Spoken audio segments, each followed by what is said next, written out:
Kenapa? Kananda, hati-hati Kananda. Hati-hati.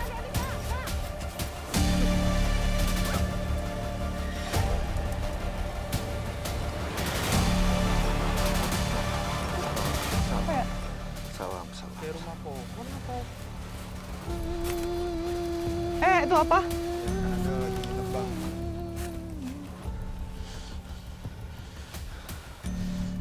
Diam kamu. Mau Kak. Ini.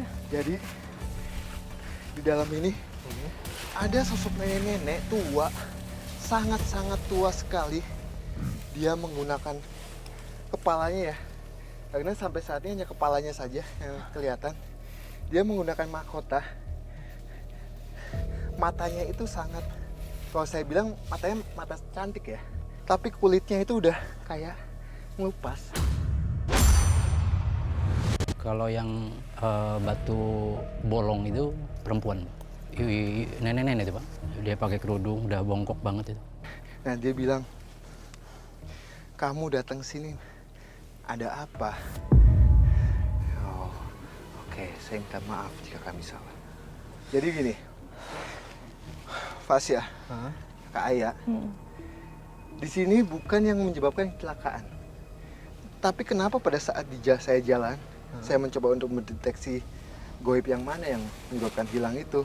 Tapi ke sini dapatnya ternyata bukan di sini. Bukan. Terus? Lalu di mana? Tapi saya mendapatkan soal kenapa saya dituntun ke sini. Iya. Ini batu bukan batu yang biasa. Jadi dulunya itu saya mendapatkan visual bahwa batu ini bukan batu yang biasa, yang dimana batu ini sempat dimanfaatkan untuk penduduk-penduduk yang ada di sini. Jadi ini dulunya masih ada kobangan gitu. Oh, di tengah-tengah, di dalamnya. Sini. Boleh dilihat nggak sih Kak? Boleh. Hah, aman nggak? Salam. Assalamualaikum. Terus Kananda sosok ini sendiri tuh siapa? Memang dia penunggu batu ini kah? Atau Penunggu batu ini. penunggu Penunggu batu ini. Berarti sudah lama banget Sudah dong? lama banget. Kaya mungkin bisa tangannya ke sana. Hah? Silakan Apa ya? kayak. Nggak apa-apa. Coba angkat ini. Ini nggak ada apa-apa kan Kak? Auzubillah. Auzubillah. Bismillah. Oh, masuk. Bismillah. Ya. Kenapa?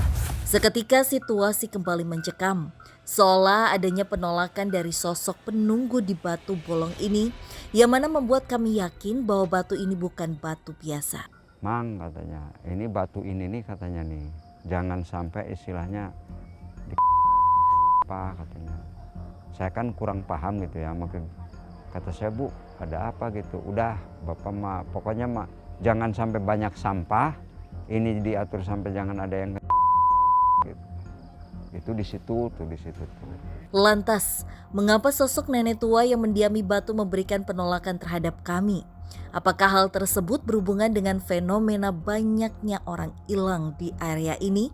Tak dipungkiri bukan hanya tragedi tragis yang dialami oleh seorang pesepeda, melainkan yang tak kalah menyeramkan bahwa di area Bukit Gunung Pinang ini kerap terjadi orang hilang bahkan tersesat hingga beberapa hari. Begitu dia istilahnya dari jam 8 pagi pulang jam 5 itu sore. Karena tersesat. Tersesat. Bulak balik aja dia kayak nggak tahu arah pulang. Kalau orang sombong aja, udah tersesat di sini.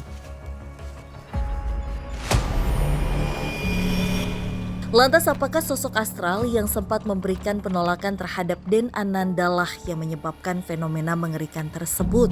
Ataukah adanya misteri lain yang masih harus kami ungkap?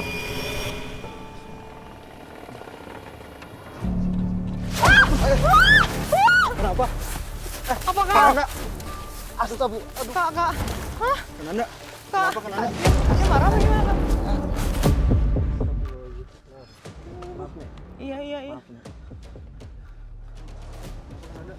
Sakit banget.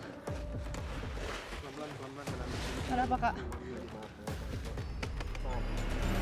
Jadi ini makhluk kenapa kayak dia kayak kepalanya kayak menyundul saya, tapi kekuatannya betul-betul kuat sih. Dia bilang Dia bilang apa kak? Saya tidak suka kamu memegang tangan wanita yang bukan pasanganmu. Saya bilang maaf kalau saya lancang, saya bilang gitu. Jadi bangun bantu saya. Bisa, Ananda pelan-pelan. Jadi makhluk ini emang dia lebih ke segi positif ya. Positif Iya, ya. Kayak lebih segi yang positif yang dimana dia tidak mau adanya tempatnya disalahgunakan. Disalahgunakan yang bahasanya adalah dibuat hal-hal yang mungkin dengan hal-hal negatif. Gak sesuai norma Ya, agama betul mungkin banget. ya. Dan ngencing kayak membuang sesuatu di sini. Kayak buang air seni, air kencing gitu. Dia tidak suka, bahkan apalagi membuang sampah sekecil apapun. Dia ibunya kerja di sini, ternyata dia itu ketempelan gitu. Nah itu ngomongnya, ini hutan ini jangan sampai istilahnya banyak sampah plastik. Kalau misalkan daun-daunan nggak jadi masalah. Nek, saya mau tahu, Nek, di mana tempat itu?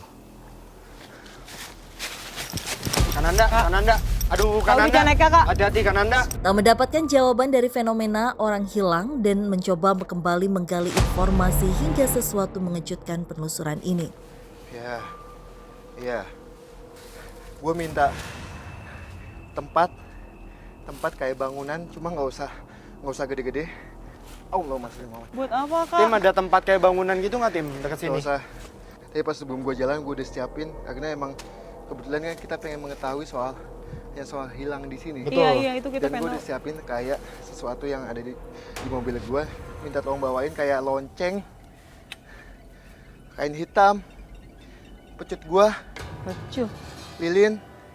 Tolong Tom, Gimana, Tim, Tim? siapin Sekarang, Tim. sekarang, Tolong, sekarang, Tom. ambil sekarang Ada yang deh. jalan. Kita sambil jalan ke bawah aja ya. Yuk. Bisa, Kananda, hati-hati. Mas kak.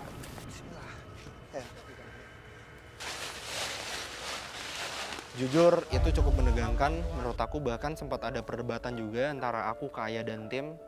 Karena aku pribadi takut banget kenapa-napa gitu. Aku tahu ini hutan, aku tahu ini perbukitan, aku tahu ini gunung yang dimana pasti, dan aku bisa yakin banget pasti sosok yang ada di tempat ini sangat amat jauh berbeda dengan tempat-tempat yang biasa aku datangi, kayak rumah kosong, gedung, ataupun hal sebagainya. Demi menguak fenomena, beberapa orang hilang dan Ananda yang telah mendapatkan persetujuan tim pun mencoba melakukan sesuatu untuk mendeteksi keberadaan tempat yang seolah terus menimbulkan korban di area ini. Oke, Tim, boleh tolong matikan lampunya? Gelap banget.